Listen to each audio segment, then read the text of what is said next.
What's the most entitled thing a family member has demanded from you? After 7 months of failed attempts, my husband Kyle and I announced that we were finally pregnant. Everyone erupted with cheers, except for my sister Jacqueline, who smashed her wine glass against the marble counter. "How dare you!" she shrieked.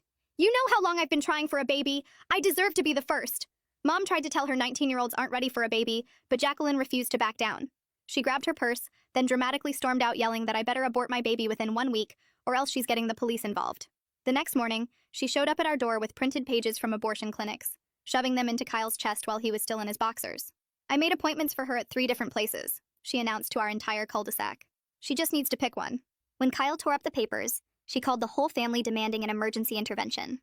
That Sunday, 23 relatives crammed into Mom's living room, while Jacqueline stood at the fireplace like she was delivering a TED Talk on why I was destroying her life by having a baby first. She actually had a PowerPoint. Our Uncle Jeffrey, who's a lawyer, finally told her there's no legal precedent for forcing someone to abort because you want to be pregnant first. She pointed at me with tears streaming down her face and said if I didn't terminate by Monday, she'd never speak to any of us again. But we called her bluff, and all 23 of us told her, "See you, Felicia."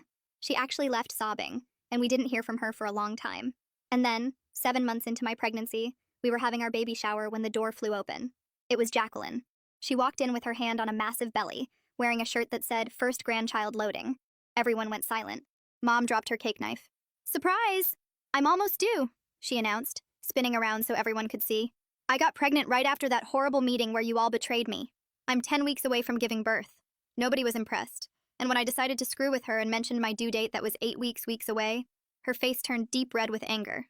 She grabbed my arm and whispered the dates didn't matter because she'd make sure hers came first, then left before anyone could respond. My mom called me that Tuesday bawling her eyes out. She'd found out from Jacqueline's roommate that Jacqueline had been taking black market labor induction substances she'd bought from some website in Romania, risking her baby's life to deliver before me. Now, Jacqueline was in the ICU, but not because of the substances.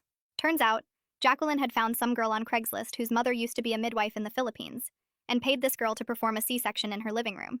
The girl kept refusing, saying Jacqueline was only 31 weeks. But my sister threatened to do it herself with kitchen knives if she didn't help. They used box cutters sterilized with vodka. Jacqueline lost so much blood that her neighbor saw it seeping under the apartment door. The baby somehow came out alive, but he was purple and barely breathing. They both nearly died in the ambulance. The baby went straight to the NICU on a ventilator, and Jacqueline needed a full hysterectomy. She'd never have another child. When she came to, the first thing she did was call me from her hospital bed. "You did this," she gasped through the oxygen mask. "My baby is dying because you couldn't wait until me to have a child." The craziest part about all this is now that she was fighting for life, suddenly the family was split down the middle. One half thought she'd lost her mind,